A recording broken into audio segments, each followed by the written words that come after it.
In compliance with a classified U.S. government demand, Yahoo scanned hundreds of millions of emails for specific information, sources familiar with the matter told Reuters. Sources who did not want to be identified say that would have meant a specific phrase in an email or attachment.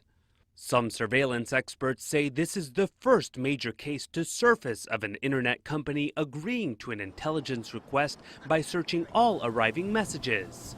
The content of the information intelligence officials were looking for is not yet known. Reuters was unable to determine what data, if any, Yahoo may have handed over.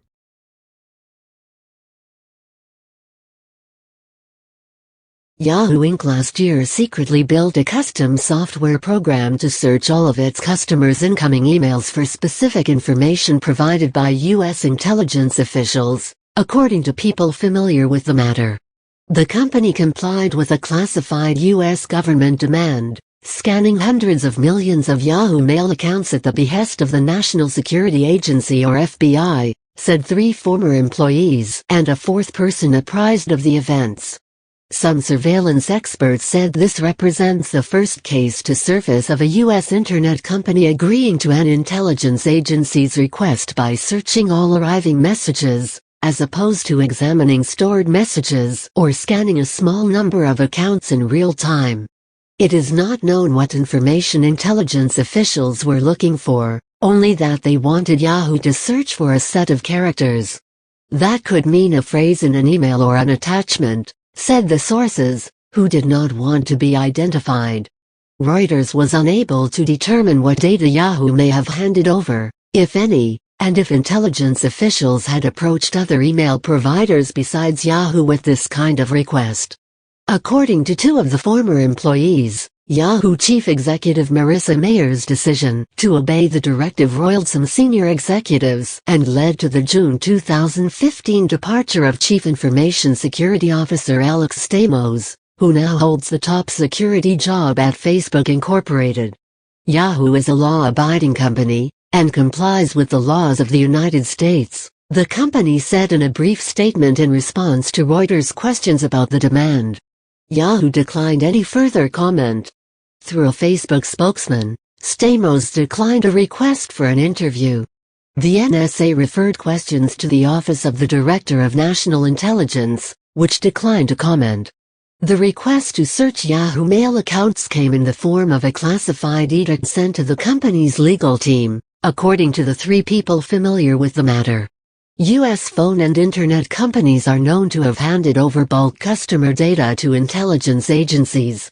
But some former government officials and private surveillance experts said they had not previously seen either such a broad demand for real-time web collection or one that required the creation of a new computer program. "I've never seen that, a wiretap in real time on a selector," said Albert Guideri, a lawyer who represented phone and internet companies on surveillance issues for 20 years before moving to Stanford University this year. A selector refers to a type of search term used to zero in on specific information. "It would be really difficult for a provider to do that," he added.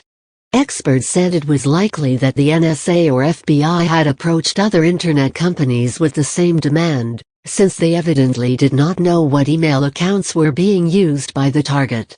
The NSA usually makes requests for domestic surveillance through the FBI, so it is hard to know which agency is seeking the information. Alphabet Inc.'s Google and Microsoft Corporation, 2 major U.S. email service providers, separately said on Tuesday that they had not conducted such email searches. "We've never received such a request, but if we did, our response would be simple, no way," a spokesman for Google said in a statement. A Microsoft spokesperson said in a statement, "We have never engaged in the secret scanning of email traffic like what has been reported today about Yahoo." The company declined to comment on whether it had received such a request. Challenging the NSA. Under laws including the 2008 amendments to the Foreign Intelligence Surveillance Act, intelligence agencies can ask U.S. phone and internet companies to provide customer data to aid foreign intelligence gathering efforts for a variety of reasons, including prevention of terrorist attacks. Disclosures by former NSA contractor Edward Snowden and others have exposed the extent of electronic surveillance and led U.S. authorities to modestly scale back some of the programs, in part to protect privacy rights. Companies including Yahoo have challenged some classified surveillance before the Foreign Intelligence Surveillance Court, a secret tribunal. Some visa experts said Yahoo could have tried to fight last year's demand on at least two grounds: the breadth of the directive and the necessity of writing a special program to search all customers' emails in transit. Apple Inc. made a similar argument earlier this year when it refused to create a special program to break into an encrypted iPhone used in the 2015 San Bernardino massacre. The FBI dropped the case after it unlocked the phone with the help of a third party, so no precedent was set. It is deeply disappointing that Yahoo declined to challenge this sweeping surveillance order, because customers are counting on technology companies to stand up to novel spying demands in court, Patrick Toomey, an attorney with the American Civil Liberties Union, said in a statement. Some visa experts defended Yahoo's decision to comply, saying nothing prohibited the surveillance court from ordering a search for a specific term instead of a specific account. So-called upstream bulk collection from phone carriers based on content was found to be legal, they said, and the same logic could apply to web companies' mail. As tech companies become better at encrypting data, they are likely to face more such requests from spy agencies. Related coverage. Video exclusive. Yahoo secretly scanned emails for U.S. government. Former NSA General Counsel Stuart Baker said email providers have the power to encrypt it all, and with that comes added responsibility to do some of the work that had been done by the intelligence agencies. Secret siphoning program. Mayer and other executives ultimately decided to comply with the directive last year rather than fight it, in part because they thought they would lose, said the people familiar with the matter. Yahoo in 2007 had fought a FISA demand that it conduct searches on specific email accounts without a court-approved warrant. Details of the case remain sealed, but a partially redacted published opinion showed Yahoo's challenge was unsuccessful. Some Yahoo employees were upset about the decision not to contest the more recent edict and thought the company could have prevailed, the sources said.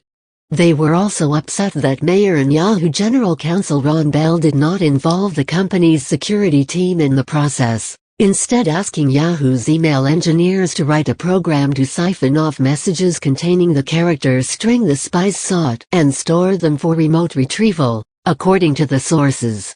The sources said the program was discovered by Yahoo's security team in May 2015, within weeks of its installation. The security team initially thought hackers had broken in.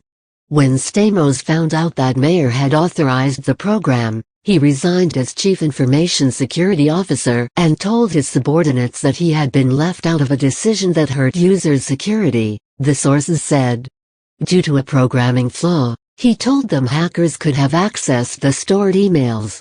Stamos's announcement in June 2015 that he had joined Facebook did not mention any problems with Yahoo. bit.ly/2dale003k. In a separate incident, Yahoo last month said state-sponsored hackers had gained access to 500 million customer accounts in 2014. The revelations have brought new scrutiny to Yahoo's security practices as the company tries to complete a deal to sell its core business to Verizon Communications Inc. for $4.8 billion. Reporting by Joseph Menn. Editing by Jonathan Weber and Tiffany Wah.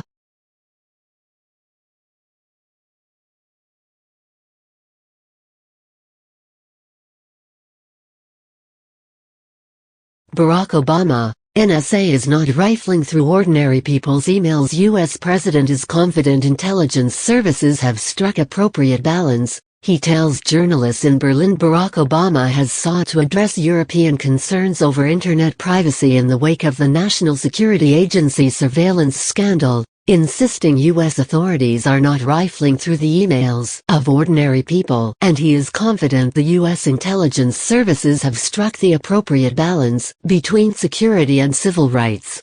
I was a critic of the previous administration for those occasions in which I felt they had violated our values, and I came in to office with a healthy skepticism about how our various programs were structured, Obama told the press conference in Berlin's chancellery.